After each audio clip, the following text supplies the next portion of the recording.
Will microdosing magic mushrooms cause valvular heart damage, heart disease, anything else with the heart? I'm going to go ahead and tackle that in this episode of Microdose U. I am Dr. Dave. Welcome. You're listening to Microdose U Radio on the world's famous KMDU FM Salt Lake City. Watch this. Hey there, how are you? Welcome back, all Nakama. How are you today? I feel that positive energy from you. You know, I say that on many episodes. For some reason, when I click on record and start speaking into the mic, I'm feeling a flow of positivity from you, and especially today for some reason. And that's a good thing. It's a really good thing. So welcome. I'm so glad you're with me. Today, I'm going to go ahead and try to tackle a question that I've been asked for the past few years, kind of since I started microdosing magic mushrooms. Will it cause heart damage? Will it cause valve damage? Am I going to get some kind of medical situation because I'm microdosing magic mushrooms and trying to improve my mental health and my physical health, but am I going to get into trouble in some other way? Well, I'm going to go ahead and talk to you about that today. And my answer, my short answer is simply, I don't know the answer. And guess what? Nobody else knows the answer either. So if you have somebody that tells you definitively that, yes, if you microdose magic mushrooms or psychedelics, then you're going to have valve damage in your heart, then they're not sure. They're making that up. They don't know. Nobody knows the answer. There's not been a true study on this. Well, at least with magic mushrooms, there hasn't been a true study. But one of my really good followers sent me an article just the other day. Let me see if I can grab this here from. And basically, the article is from Harvard, and they questioned the same thing: will microdosing psychedelics cause valve damage? And they do cite some studies, or at least one study that I see here, because, we're talking about binding to the 5-HT2B receptor. And you don't really have to understand receptors, but just to know that it binds to a certain receptor. And it's been shown that other things that bind to that receptor have possibly caused valvular heart damage in people. Now, there's also a study they seem to share here. I'm not positive where that study came from, but they're saying that people that took, let me see if I can find that, because it was actually pretty interesting. People that took, and here it is, in an epidemiologic case control study of 29 MDMA users who averaged, now of course, MDMA, it's ecstasy, who averaged 3.6 tablets per week for 6 years. That's a long time to be taking MDMA every week for 6 years. And also MDMA they're not magic mushrooms, so it's different. Now, in that study, it says that 28% had valvular heart disease confirmed by echocardiography versus none in the gender age match controls. So that's about 1 out of 4. That's significant, yes, but also from my science days, a study of 29 people is certainly not a large enough study. And we don't know anything else about these people. So is this a significant study? Is this a study that is actually scientifically based? I don't know. Again, 29 users, MDMA, 3.6 tablets for 6 years. I mean, we don't know anything else about these people. Like, why were they doing that? Why were they using MDMA for 6 years straight? I don't know. So again, I don't think this is a typical study that we can say we can conclude something from this. I just don't think so. Now, getting back to will psilocybin cause valvular heart disease if I microdose for a certain period of time? My answer still remains, I don't know. I think the risk is very low. Now, if this is going to give you any consolation, like I've said for a long time, I'm your guinea pig. I am my own guinea pig. I'm your guinea pig. I'm testing a lot of this stuff in myself. I've been microdosing for 3 years straight now. And as a matter of fact, I have an appointment with my cardiologist because I just want to get checked. It's coming up, I think, just in a few weeks. I'm having an echo done because I want to see if my valves, my heart valves are okay, and also I want to see if anything else there is okay. I think a few years back, really before I started microdosing, so this will be very interesting. They said I think it was my ascending aorta is slightly enlarged. Slightly, nothing to worry about at all. But I want to follow up on this because I do care a lot about my health, and everything is connected. So I was talking to my doc, and she referred me for another echo. It's going to be, like I said, a couple weeks. I'll report back to you and I'll let you know because I've never had any type of history of valve damage whatsoever. So if for some reason they say I've got some kind of thickening or something's going on, that's going to be very interesting. I mean, I hope not, and I don't think so. I am very athletic. I do a lot outside and fairly intense athletics, and I've never felt any type of a problem anywhere with my heart. So, but that's why I'm getting it checked because I do believe in that. I do believe in physical exams and staying on top of things and not waiting until you really have a problem and then going in and finding out, hey, what's wrong? Let's see what's going on. Now do the test now that I'm having some kind of serious problem. No, I like to be on top of everything. And that's why I've talked to you in this series, in this podcast, many different episodes about a lot of the things that I do. I mean, I believe in an annual physical, and not just a bullshit physical. I mean, like a really serious annual physical where they check everything, not an in and out, slap you on the butt and say you're fine. No, I'm talking about they check everything, and I mean, if you have a doctor that is getting you in and out quickly and not really going into detail. I mean, detailed blood work. A physical where they check everything on your body carefully, and spend a lot of time with your history and ask you a lot of questions and talk to you about everything. I really believe in those at least once a year to get that done. Again, because you'll pick up things that ordinarily that could be going on that ordinarily wouldn't be picked up on a quick physical, a quick doctor's visit. You need to have a doctor that is very, very good and understands the human body and disease processes and all the organs and I mean every single thing that's going on. I found one like that in Salt Lake, and I'm very, very happy with her. I also have been going to the Cooper Clinic in Dallas, Texas, for probably at least a couple decades. These days, I only go there maybe once every 2 to 3 years, just because I don't need to travel there for that detailed exam. Because I've got somebody locally that's really good as well. But again, I can't stress enough how important it is for you to be getting your physicals and go get an echo and see how your heart valves are. There's nothing wrong with doing that. Now, would I not microdose because there is a slight possibility that magic mushrooms or psilocybin is the chemical could possibly cause thickening or some type of problem with heart valves? Well, my answer is I'm continuing to microdose. So that's my answer, because the benefits of help taking care of your mental health, in my opinion, far outweigh the slight chance that we don't even know if it's a slight chance.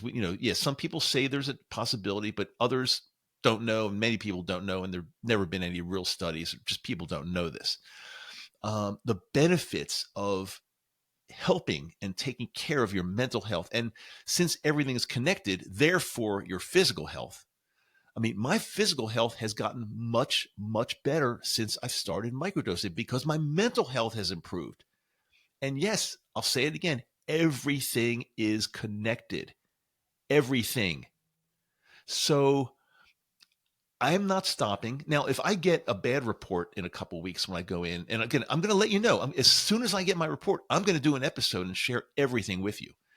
But let's just say, for example, I do get a bad report and they say that, yeah, Dr. Matto, it seems like your heart valves we see a little bit of pathology or something is thickening or we got something going on, then I would take that seriously. I would.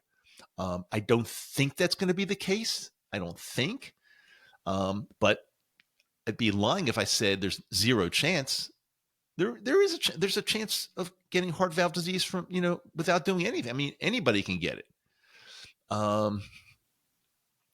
Different medications. I don't know. I don't know the answer. But another interesting thing is this article that was forwarded to me. talking about microdosing and is microdosing even effective? And they're saying that microdosing may not even be effective, may not do anything at all. And I have a problem with that, because do the people that wrote this article, do they not know anything about microdosing? Well, it seems like it, because again, I know it's anecdotal. I'm one person who microdosing has like turned my life around from being depressed, being anxious, laying on the couch every day, being lazy, not being focused, not knowing what was going to happen in my life, to a more vibrant I'll say 69 years old, because I'm going to be 69 in like less than a month. So it's fair enough. I don't want to rush my age or anything, but my point is, at 69 or almost 69, a couple of weeks before 69, I mean, yesterday I just went out and skied for half a day. Easily. I could have skied for the whole day, but I had to get home. I was traveling home from Las Vegas, and I stopped off at Bryan Head in southern Utah and skied for a half a day. And like I could have just kept going and going and going. I'm entered in a 10K race on April 20th. It's going to be very interesting. 420, a 10K race on 420. And my thought process is, should I 420 for that? Probably not. I probably won't. I could take a microdose before the run for sure, but I don't want to be using cannabis during it. I just don't want to do that. But my point is, I am an extremely active, youthful, 69-year-old man. I don't think I have heart damage. I don't think I do. But my point is, had I not been microdosing, had it not improved my entire life, I would have been lying on the sofa on 420, not entering a 10K race. I wouldn't have skied yesterday. I would have just, I don't know what I would have been doing. I don't know where I would have been, and my life was horrible. So my point is, microdosing, magic mushrooms have totally turned my life around. And is there a slight chance that it could cause other medical issues such as valvular heart disease? I don't know, but I'd be lying if I said there's zero chance. So, but had I chosen not to do them because there's a slight chance, I could have died from something else. So it's very complex. And like I said, everything is connected. I'm sorry to sound like a broken record, but it's so true. And I want to say one more thing. For those of you out there that are believing that microdosing mushrooms is an overnight fix, or you're going to be fixed in a week or two or a month, it's not like that. It's more of, I'm finding out it's more of a long-term play. It will totally change your life for the better, rewiring your brain, making you feel better in every way possible. But it does not happen overnight. And in today's society, everybody wants fast, overnight. If it doesn't work overnight, it's no good. I'm not in. Whatever happened to doing things the right way, even if they're slow? Whatever happened to that philosophy? I mean, do we turn into such a society that everything has to happen right away, or it's not going to work? Like, people out there, young people, they want to be like YouTube stars and TikTok stars, and they want it to happen overnight. Because if they go on and post a few videos or a few shorts and they don't get the attention that they thought they should, 1 million views right away, then this platform's horrible. It doesn't work. Whatever happened to good old-fashioned hard work, where you put the work in and you reap the benefits, but the benefits don't happen overnight, or even in a week or two or a month, or even sometimes months. I've been on this journey for 3 years now, and I'm still finding things that are improving. Still. This is year number 4 for me. So I finished 3 years. This is year number 4. Like I've said to you, I don't know where the mushrooms are going to lead me, but I have a feeling where they're taking me this year. Or I have a feeling. I'm going to let you know for sure, but I've got a pretty strong feeling where they're taking me this year, and it's a good thing. What I think is going to happen is another good year. But again, like I've said to you, I'm smart enough and honest enough to know and to realize that life is fragile and anything can happen at any time. And I would never be on this show telling you that my life is so perfect and I'm going to live to 120 years old and I'm never going to get ill. No, come on. I'm a human being just like anybody else. God forbid something could happen to me tomorrow. I mean, I hope not. I hope not. And I'm doing everything I can to avoid that and prevent that. But life is fragile, guys. Life is not easy. There's no guarantee in anything. So we just have to do the best we can and continue on the journey and do the right things. And there's a very, very good chance we will reap the benefits, but it's not going to happen overnight. Please understand that. I get pissed at people that say, I tried magic mushrooms and they didn't do anything for me. Well, how did you try? What did you do? What else did you do? Did you follow? Have you listened to all my episodes and follow everything I've shared with you that I've done? No, I just took a few magic mushrooms and I hope my depression would go away in a week, but it didn't. So they're not working. It's not like that. I'll get off my soapbox. The most important thing I wanted to leave you with today is the thing with the valvular heart disease. And we just don't know, but I still believe that the benefits far outweigh the slight risk. I'll let you know what happens with my echo. And I appreciate you being here with me. I do. And I still feel the energy as I'm speaking. You guys are exuding this nakama. Nakama is exuding energy like you wouldn't believe now. It's coming out. It's seeping everywhere. It's all over. The positive energy, guys. Oh my God. Nakama, I love you.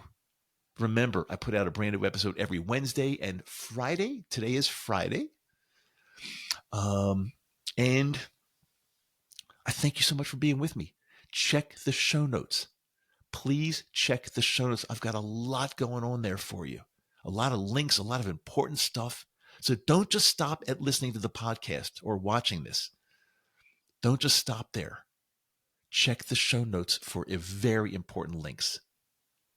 Okay, I already told you, Nakama, I already told you I love you once. Limit of one time per show. Okay, I'm Dr. Dave, Microdose U. I will see you next week. But hopefully before that, if you jump on the Facebook page, you jump on Patreon, we're all over. Okay, see you later, guys.